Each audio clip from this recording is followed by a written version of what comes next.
आपसे पहले आपके पेरेंट्स के पीछे जितने आए और गए, सो आपके एसेंस्टर्स के वक्त में किसी लॉर्ड की इतनी पूजा होती है जिसकी वजह से आपके पेरेंट्स बच्चे यानी कि आपके पेरेंट्स उनके बच्चे फलते फूलते हैं।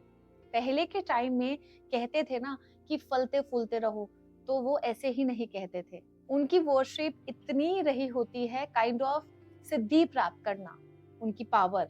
एंड यही पावर या तो उनके किसी घर के बड़े सुप्रीम पावर के पास, नहीं तो उनके बच्चों को मिल जाती है, और इसी को कहते हैं god gifted. You got now why we always says किसी को गॉड गिफ्टेड ब्लेसिंग्स मिली है। एंड ये फैक्ट है कि सिद्धि किसी बड़े बच्चे को मिली होती है, अब चाहे वो घर का बड़ा बेटा या फिर बड़ी बेटी ही क्यों ना हो। उस बच्चे की लाइफ नॉर्मल होती ही नहीं है, बिल्कुल different, with full of miracle. हर पल उसके साथ ब्लेसिंग्स चलती हैं। बड़े होने तक उसने सुख दुख बहुत होते हैं उनकी लाइफ में, बहुत देखे होते हैं, मगर कुछ टाइम तक वो इंसान अपने सहन किए हुए दुख का बड़ा ही बखान करता है। बट एक समय आने पर वही इंसान उसी बियर किए हुए दुख को ये कहता है कि मैंने तो अपने पास्ट में, अपने अतीत में, अपनी जिंदगी में, अपनी लाइफ में दुख झेले ही नहीं है। मुझे तो बहुत प्यार मिला है और मैं सबसे खुश नसीब हूँ जो मुझे ऐसे सपोर्टिव पेरेंट्स और स्पिरिचुअल लाइफ मिली, जो वक्त रहते मैं यहाँ मुड़ गया। और वो इंसान अपने कर्म को करता चलता रहता है और ये ब्लेसिंग्स भी इनके साथ चलती रहती है। आप ही में से कुछ ऐसे होंगे जो कहीं ना कहीं इस चीज को अपनी लाइफ में, अपने एक्सपीरियंस कहीं ना कहीं शेयर किया होगा, नहीं तो आप इनमें से कोई हो सकते हैं। ऐसे लोग चाहे जितना मर्जी कुछ कर ले, ऐसे लोग कभी फंसते नहीं हैं। ऐसे लोग अपने टाइम के दादी या नानी से बहुत ज्यादा कनेक्ट रहते हैं। ऐसे लोगों को मिला हुआ घर का प्यार इतना मिल जाता है कि कभी भी इनको प्यार, कंसर्न में जरा भी कमी भी कभी भी इनके घर में या इनके अंदर महसूस नहीं होती।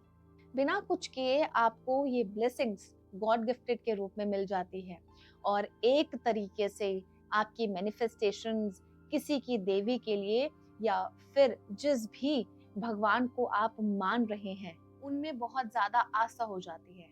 ये आस्था अभी की नहीं है, जैसे मैंने आपको पहले भी बताया कि ये शुरू से आपके एसेंस्टर्स से चलती होती आ रही होती है, तो उसका एक यूटिलाइजेशन आप कर रहे होते हैं।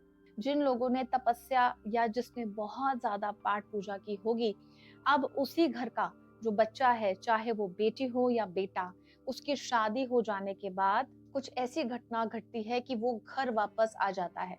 कहने का तात्पर्य है कि पाठ पूजा उस घर में इतनी हुई होती है, या आपके जो पूर्वज एसेंस्टर्स रहे होते हैं उन्होंने इतनी पाठ पूजा या कुछ ऐसी सिद्धियां प्राप्त की हुई होती हैं, यानी कि कुछ देवियों को सिद्ध किया है या कुछ तपस्या की है या ऐसी सिद्धियां कर दी हैं कि बड़ा बच्चा या बेटी हो या बेटा, उनमें ये पावर चली जाती है, ऑटोमेटिकली चली जाती है, और उसकी लाइफ में वो घटना घटती रहती है और वो चलती रहती है। और अगर उसकी शादी हो भी जाए तो कोई ना कोई रीजन या कोई ना कोई ऐसा कारण ऐसा बन ही जाता है कि उसे घर की उस बच्चे को घर की वापसी, उसकी घर की वापसी जो होती है वो निश्चित हो जाती है। जैसे कि किसी के पास ये सब होने के बाद इंसान या तो वैराग्य में चला जाएगा, नहीं तो किसी की मैरिज हुई है तो वो शादी में ही रहकर अंदर से लोगों से डिटैच, कट ऑफ, यानी कि अंदर से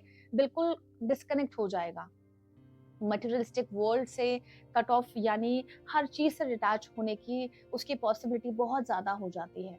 ऐसे इंसान को हर तरह का ऐशो आराम, सब चीजों को, यानी कि हर चीज की फैसिलिटी, हर तरीके की फैसिलिटी मिलती रहती है, लेकिन कहीं ना कहीं एसेंस्टर्स या उनके कोई बड़ा कुछ ऐसा कर जाते हैं, यानी कि उनकी ये प्रथा उसी घर से कंटिन्यू होती रहती है, और इसी को कहते हैं गॉड गिफ्टेड।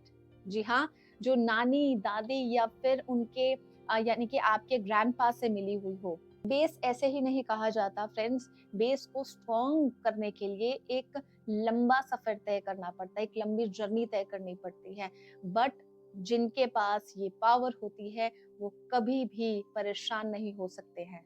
वो स्पिरिचुअली अपने पेरेंट्स से, यानी कि उनके पेरेंट्स, अपने पेरेंट्स को वो लोग मातृ भक्त, पितृ भक्त की तरह अंदर से वो फील, वो एहसास करते हैं। और ऐसे लोगों को कभी भी कोई इंसान अगर बुरा कह देता है तो वो ऑन द स्पॉट उनको रिजल्ट मिलता है, यानी कि उनको पता रहता है। ऐसे बहुत सारी चीजें हैं जो आने वाली लाइफ में चीजें आप लोगों की लाइफ में घटित हुई हो, या कोई ऐसा इंसान हो आपकी लाइफ में जो चल रहा हो, उसकी लाइफ में बहुत सारे दुख हो, लेकिन कहीं ना कहीं वो स्पिरिचुअल बातें करता है, कहीं ना कहीं उनको ऐसा लगता है कि मैं अपनी जिंदगी में अपने ईश्वर, अपने गॉड, अपने पेरेंट्स, अपनी फैमिली के साथ बहुत सैटिस्फैक्ट्री लेवल पर जी रहा हूँ। एक संतुष्टि का जो आनंद होता है स्पिरिचुअली में रहकर, पाठ पूजा में रहकर, वो इंसान फील करता है। ऐसे लोग, तो ऐसे ही बहुत सारे एक्सपीरियंसेस आप सभी लोगों से शेयर करने वाली हूँ। Thank you so much, take care and bye bye.